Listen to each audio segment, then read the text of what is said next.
हरि ओम। श्री परमात्मने नमः।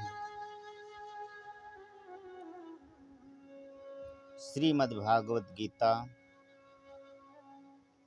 प्रथम अध्याय आचार्य दिनेश जी महाराज जी के द्वारा श्री धाम अयोध्या से। धर्म क्षेत्रे कुरुक्षेत्रे समवेता इव सवा मामुका पांडवाश्चैव किं कुर्वत संचय। धृतराष्ट्र बोले कि हे संजय, धर्मभूमि कुरुक्षेत्र में एकत्रित युद्ध की इच्छा वाले मेरे और पांडु के पुत्रों ने क्या किया। संजय कहते हैं कि दृष्टा तु पांडवानीकं व्यूढ़ं दुर्योधन अस्तदा आचार्यमुपसंगम्य राजा वचनम ब्रवीत। कि संजय बोले कि उस समय राजा दुर्योधन ने व्यूह रचना युक्त पांडवों की सेना को देखकर और द्रोणाचार्य के पास जाकर यह वचन कहा कि हे आचार्य, आपके बुद्धिमान शिष्य द्रुपद पुत्र धृष्टद्युम्न द्वारा व्यूहाकार खड़ी की हुई पांडपुत्रों की इस बड़ी भारी सेना को देखिए। इस सेना में बड़े बड़े धनुष वाले तथा युद्ध में भीम और अर्जुन के समान सूरवीर, सात्विक और विराट तथा महारथी राजा द्रुपद, धृष्टकेतु और चेकितान तथा बलवान काशीराज, पुरजित कुंतभोज और मनुष्यों में श्रेष्ठ शैव्य पराक्रमी युधामन्यु तथा बलवान उत्तमौजा सुभद्रा पुत्र अभिमन्यु एवं द्रौपदी के पांचों पुत्र, ये सभी महारथी हैं। अस्माकं तो विशिष्टाये तानि बोध द्विजोत्तमा नायका मम सन्नस्य संजार्थम तान ब्रमीमुते। हे ब्राह्मण श्रेष्ठ, अपने पक्ष में जो प्रधान है उसको आप समझ लीजिए। आपकी जानकारी के लिए मेरी सेना के जो सेनापति हैं उनको बतलाता हूँ। आप द्रोणाचार्य और पितामह भीष्म तथा कर्ण और संग्राम विजयी कृपाचार्य तथा वैसे ही अश्वस्थामा, विकर्ण और सोमदत्त का पुत्र भूरिश्रवः और भी मेरे लिए जीवन की आशा त्याग देने वाले बहुत से सूरवीर, अनेक प्रकार के शास्त्रों से सुसज्जित और सब के सब युद्ध में चतुर हैं।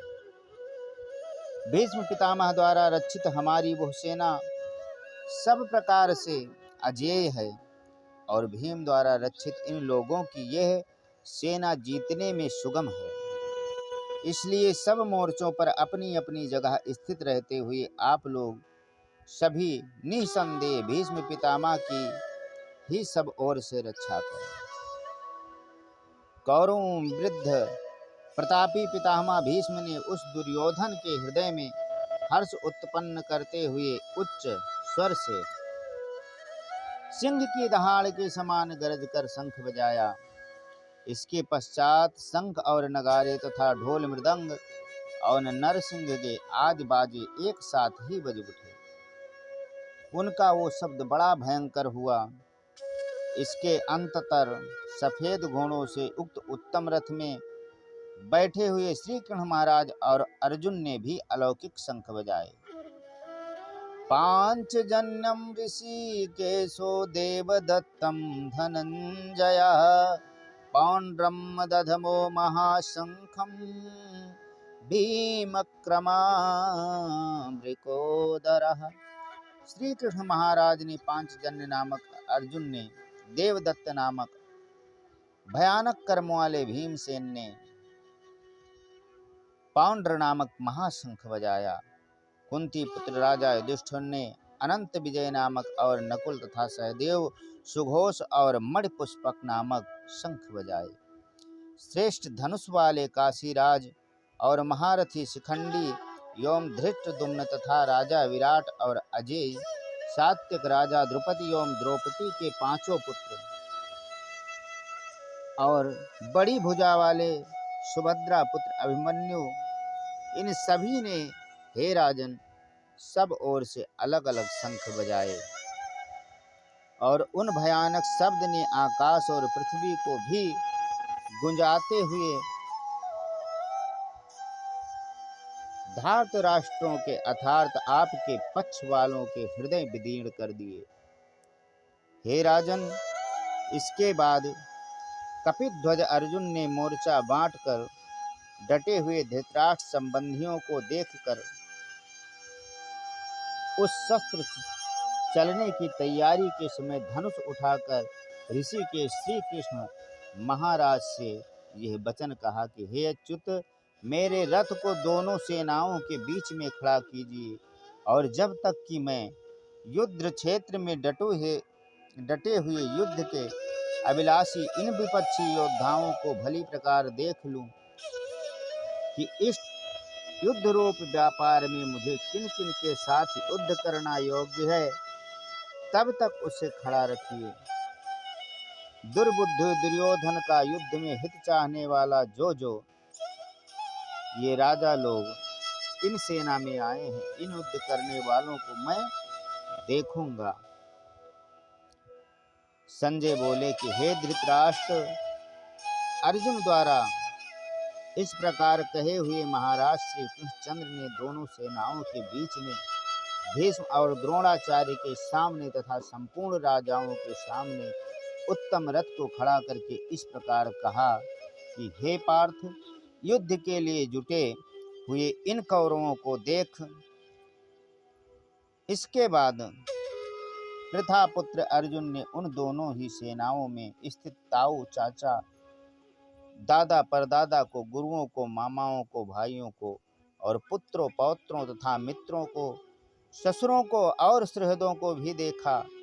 वै का पूर्वार्ध उन उपस्थित संपूर्ण बंधुओं को देख करके मैं कुंती पुत्र अर्जुन अत्यंत करुणा से युक्त होकर शोक करते हुए यह वचन बोले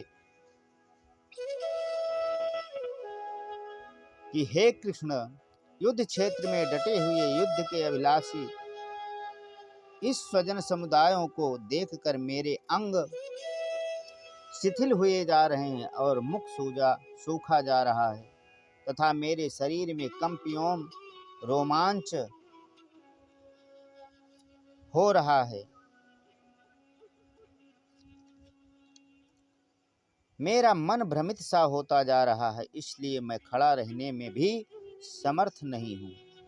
हे केशव, मैं लक्षणों को भी विपरीत ही देख रहा हूँ तथा युद्ध में स्वजन समुदाय को मारकर कल्याण भी नहीं देखता। कहते हैं कि हे प्रभु, अर्जुन बोले कि मैं ना तो विजय चाहता हूँ और ना राज्य तथा ना सुखों को ही। हे गोविंद, हे माधव, हमें ऐसे राज्य से क्या प्रयोजन है अथवा ऐसे भोगों से और जीवन से भी क्या लाभ है जिनके लिए राज्य भोग और सुखादि अभीष्ट वह ही ये सब धन और जीवन की आशा को त्याग कर युद्ध में खड़े हैं। गुरुजन, ताऊ, चाचा के लड़के और उसी प्रकार दादा, मामा, सुपौत्र, साले इत्यादि संबंधी ही सब लोग हैं। हे मधुसूदन, मुझे मारने पर भी अथवा तीनों लोकों के राज्य के लिए मैं भी इन सबको मारना नहीं चाहता।